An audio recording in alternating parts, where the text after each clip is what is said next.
اللهم رب محمد صلى الله عليه وسلم وعلى جميع عباده وكرم صلى عليه صلاة وسلام عليك يا رسول الله صلاة وسلام عليك يا حبيب الله صلى الله عليه وسلم برادر الإسلام যাবতীয় তারিফ প্রশংসা হামদ গুণগান মহান রব্বুল আলামিনের জন্য হে আমার আল্লাহ আপনাকে আমাকে আমার মাঝে সুবহানাল্লাহ পবিত্র রমজান মাস দিয়েছেন হে আল্লাহ আপনাকে আমাকে আমাদের সকলকে এই পবিত্র মাসে রমজান মাসে জীবিত রেখেছেন এখন পর্যন্ত জীবিত জিন্দা রেখে আমার আল্লাহ পবিত্র মাসে পবিত্র দিনে পবিত্র স্থানে আসার তৌফিক দান করেছেন সেই আল্লাহর শুকরিয়া অর্থে একবার করুন আলহামদুলিল্লাহ অথবা আমার নবী আমি তাদের সারা জাহানের নবী কুল কায়নাতের নবী আকাল আহদার মাখলুকাতের নবী নবীদের নবী স্বয়ং আল্লাহর নবী যিনি নাম আসমানে আহমদ জমিনে মুহাম্মদ হাবিবে কিরদার নামে পরওয়ারদিগার মুকদ্দাস সরকার মাদানী তাজদার ডাক্তার জনাবে মুহাম্মদুর রাসূলুল্লাহ সাল্লাল্লাহু আলাইহি ওয়াসাল্লামের প্রতি সহস্র কোটি সালাম বর্ষিত করবে সকলে ভক্তি করে উচ্চস্বরে বলুন আল্লাহুম্মা আমিন।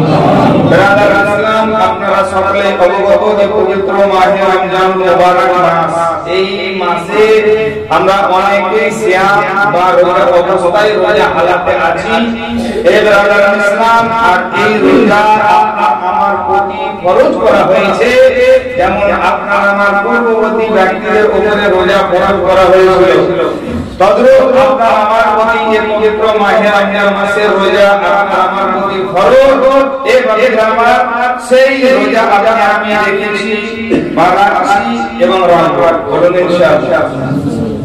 আর যারা রাগ করবে না ওদের কাছে ওদের কথাই শুনতে না নিয়ে আসে মানে ঠিক হবে না এভাবে আমার যাই হোক কিন্তু আমার ব্যক্তিগত বক্তব্য বলি যে যারা আলোচনা করে না তাদেরকে নিয়ে সমাজ এত টানাটানি করলে হবে না। দেখবেন যারা মসজিদ আসে না মসজিদে পাঠায় না নামাজে ভালো থাকে না কারণ মরে মরছে বুঝতে এমন হয় যে ব্যবসায় মরে গেল আমার বিপদ ব্যাপারে নিয়ে গেছে জানাতে পারে এবং আমার কারণ থাকবেন কেউ করে মহব্বতে কেউ করে চাপে কিন্তু চাপে করতে যখন মানুষ চাপে করবে কোন কর্ম তখন দেখবেন তার অভ্যাসে পরিণত হয়ে যাবে হবে না হ্যাঁ এভাবে আমার ভয়ে বলে না তো ভয়ে দিও দরকার আছে তো বাকিরা আমার সুবহানাল্লাহ কিন্তু আপনারা আমার সমাজ করলে না করলে আপনারা আমাকে সহযোগ করতে হবে বলে মুরলকে যেতে হবে ইমামকে যেতে হবে সরকারকে যেতে হবে দেশকে যেতে হবে সমাজকে যেতে হবে আমার বিভাগ বলে কাউকে যেতে হবে ওকে এখন আগে যান এ মনে যাই হোক সুবহানাল্লাহ যদি মানুষের বিবেক থাকে জ্ঞান থাকে যে আমার প্রতি আমার আল্লাহ রোজা নামাজ ফরজ করেছে আমাকে করতে হবে কিন্তু মুআজ্জিজ বিরাদার ইসলাম যাই হোক রব্বুল আলামিন বলেন বিশার রমজান আল্লাযী উনজিলা ফিহিল কুরআন আমি আল্লাহ মাত্র রমজান মাসে আমি কোরআন অবতীর্ণ করেছি বলে সুবহানাল্লাহ হুদাল লিন-নাস মানুষের হেদায়েতের জন্য আপনি আমি কেমন হেদায়েত পেলাম সুবহানাল্লাহ যে রমজান মাসে রোজা করলাম না পাঁচ ওয়াক্ত নামাজের ধার ধারি না ভালো কাজ করি না হালাল রুজি ভক্ষণ করি না এর পিছনে একটা কারণ আছে কেন বলেন তো যে আপনি আমি কোরআনের কাছে নেই কোরআনের সঙ্গে নেই আর আপনি আমি কোরআনের সঙ্গে না থাকার কারণে আপনার আমার সঙ্গে সমস্ত খারাপ যা আমার সঙ্গে যুক্ত আছে কোরআনের কাছে যারা থাকবে কোরআনের সংস্পর্শ যারা থাকবে কোরআনের কথা মোতাবেক যারা চলবে কোরআন যাদের কাছে থাকবে তাদের কাছে কোনোদিন হারাম অবৈধ কাজ থাকবে না এটা বলেন সুবহানাল্লাহ। মুআজ্জিজ বিরাদার ইসলাম রব্বুল আলামিন পরওয়ারদিগার আলম বলেন শাহরু রমজান আল্লাযী উনজিলা ফীহিল কুরআন হুদাল লিন-নাস আমি মানুষের হেদায়েতের জন্য পবিত্র কুরআন অবতীর্ণ করেছি। এ মুআজ্জিজ বিরাদার ইসলাম কথাই মনে করে গেল কোরআনের কথা মোতাবেক আল্লাহ নবী আকরাম মুস্তাফা জনাবে মুহাম্মদুর রাসূলুল্লাহ সাল্লাল্লাহু আলাইহি ওয়াসাল্লাম হযরত আবু বকর সিদ্দিক রাদিয়াল্লাহু তাআলা আনহু হযরত আবু বকর সিদ্দিক রাদিয়াল্লাহু তাআলা আনহু মসজিদে নববীর ভিতরে মসজিদে মসজিদে নববীর ভিতরে আল্লাহর পবিত্র কালাম কোরআন, এই কোরআনে পাক তেলাওয়াত করতেন। কি সুবহানাল্লাহ, কি কণ্ঠে উনি বলি মানে তেলাওয়াত করতেন, কোন ভাষাতে উনি আরবি ভাষাতে পড়তেন, কিন্তু কোন সুবহানাল্লাহ মধুর কোন সুরে সুবহানাল্লাহ উনি পড়তেন কিতাবে তাবে লিপিবদ্ধ আছে। হযরত আবু বকর সিদ্দিক রাদিয়াল্লাহু তাআলা মসজিদে নববীর ভিতরে যখন সুবহানাল্লাহ পবিত্র কালামুল্লাহ শরীফ তেলাওয়াত করতেন, রাস্তা দিয়ে মসজিদে নববীর পাশ দিয়ে সুবহানাল্লাহ লোক যাতায়াত করত।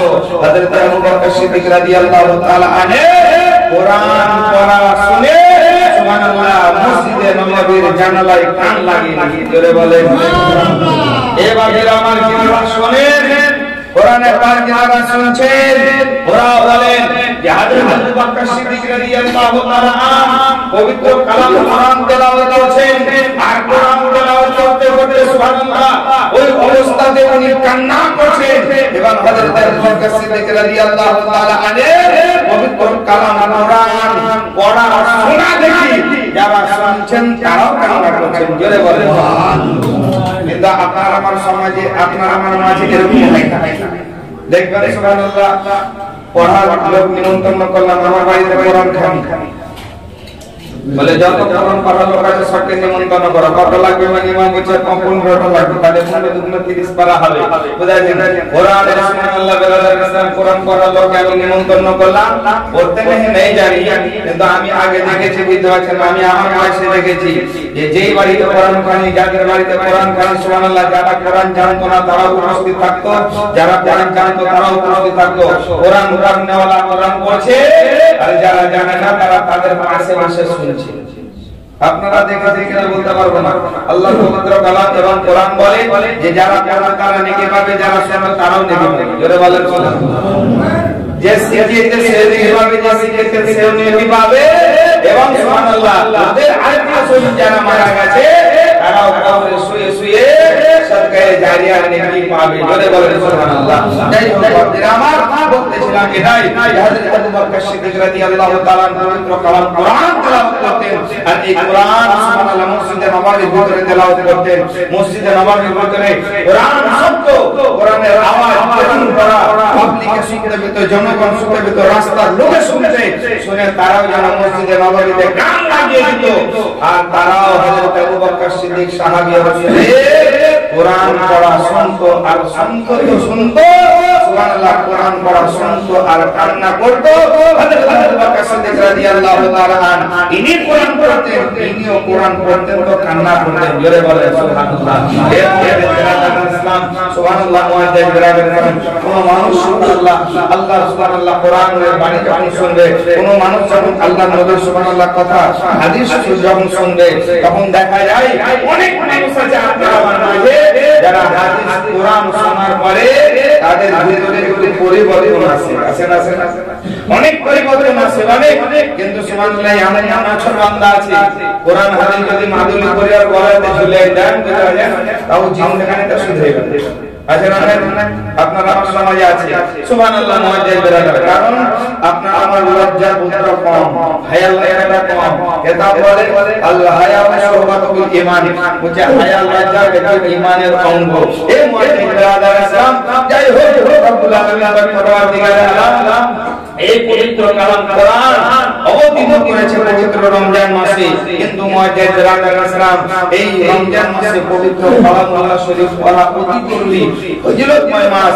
এই মুআজ্জাজ বিরাদার ইসলাম ইমাম আবু হানিফা রাহমাতুল্লাহ তাআলা আলাইহি এই পবিত্র মাহে রমজানুল মুবারকে কোরআনে পাক তেলাওয়াত করতেন, আর কোরআনে পাক যখন তিনি তেলাওয়াত করতেন সুবহানাল্লাহ আপনি আমি পবিত্র কালাম তেলাওয়াত করি না, কিন্তু দেখবেন আপনি আমি এক মাস রোজা সুবহানাল্লাহ কোরআন তেলাওয়াত করি তো দেখা যাবে যে খতমটাই আমরা দিতে পারি না, একটা খতম দিতে পারি না।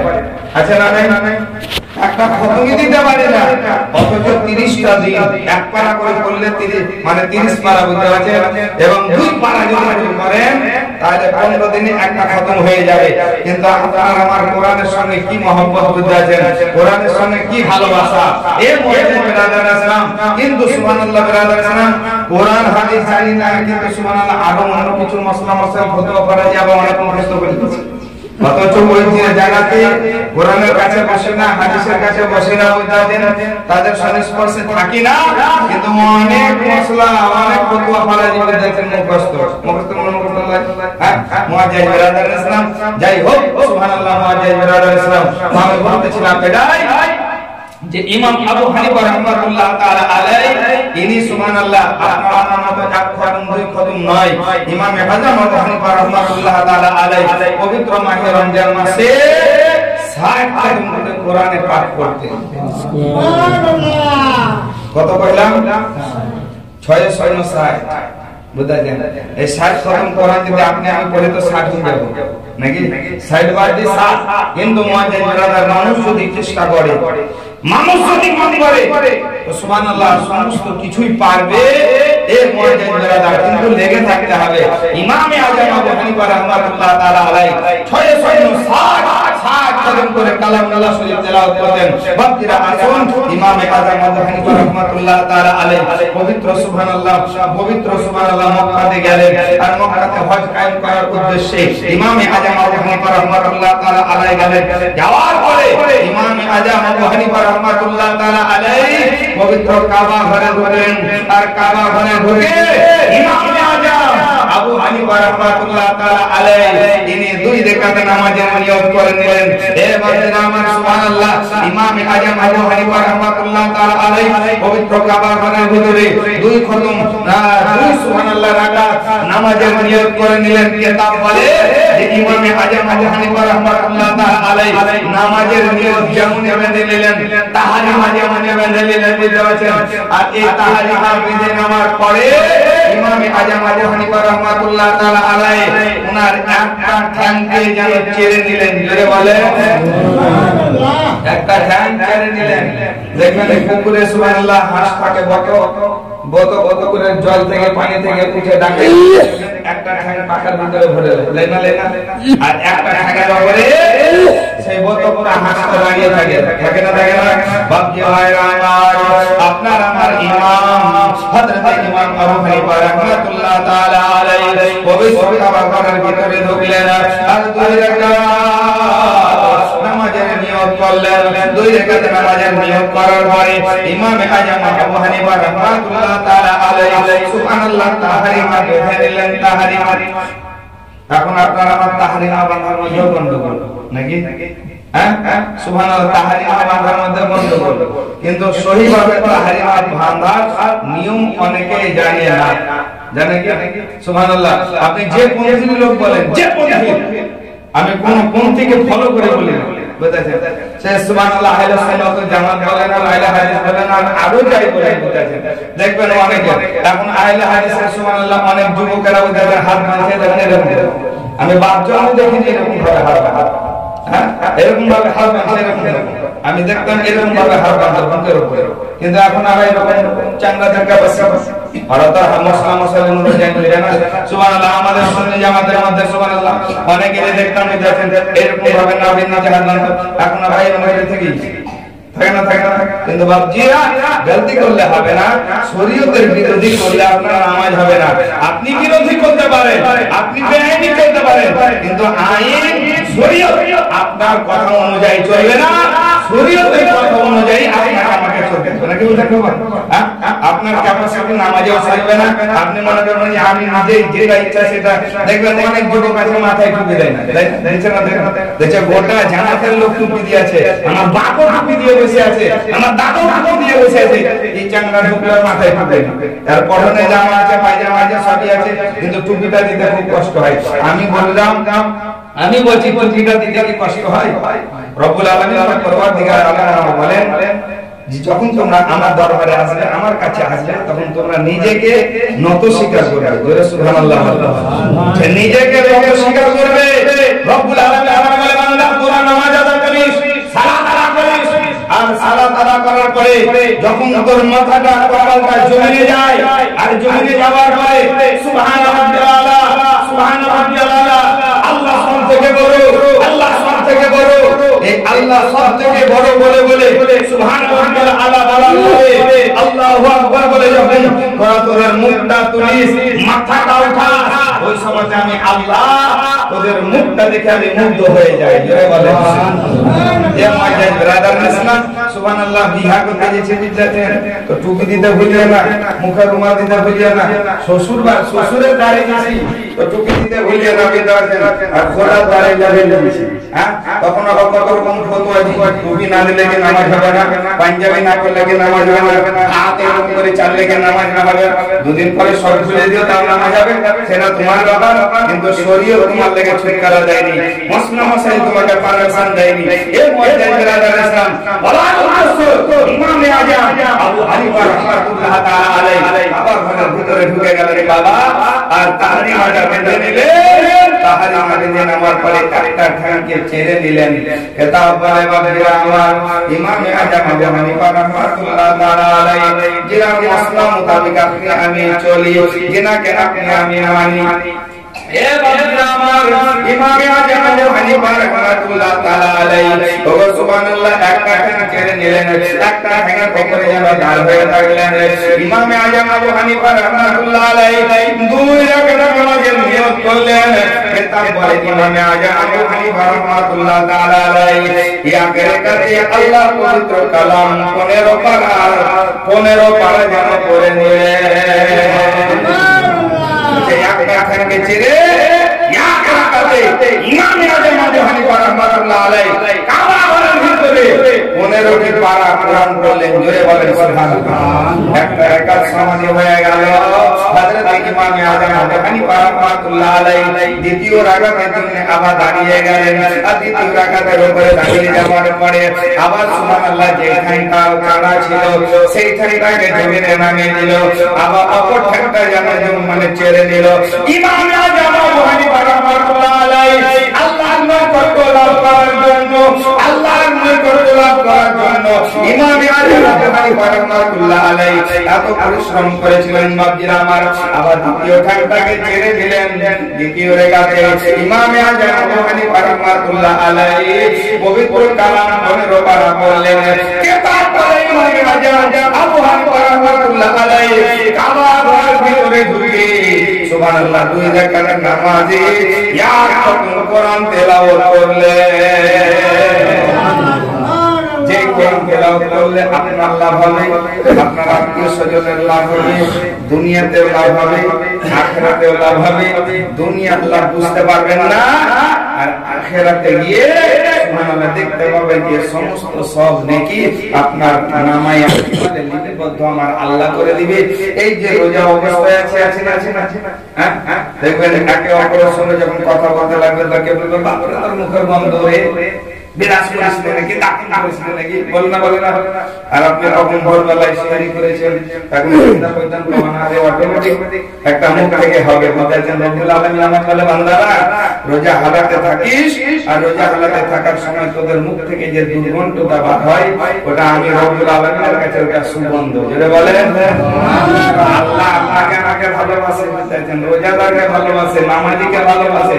ভালো মানুষ যারা সুবহানাল্লাহ নেককার সরেন ভালোবাসে। যদি না থাকেন, এই জিনিসে যদি লেগে না থাকেন, আল্লাহ তো দূরের কথা দুনিয়ার কোনো মূল্য আপনাকে ভালোবাসে। আমাদের সকলকে যেন নেক আমল করার তৌফিক দান করে বলুন আল্লাহুম্মা আমিন। যাই হোক আমাদের সকলের আত্মীয় স্বজনের বরাবর যেন মাফ করে জান্নাতের ফেরদৌস দান করে বলুন আল্লাহুম্মা আমিন। ওয়া আলহামদুলিল্লাহি রাব্বিল আলামিন। আসসালামু আলাইকুম ওয়া রাহমাতুল্লাহ।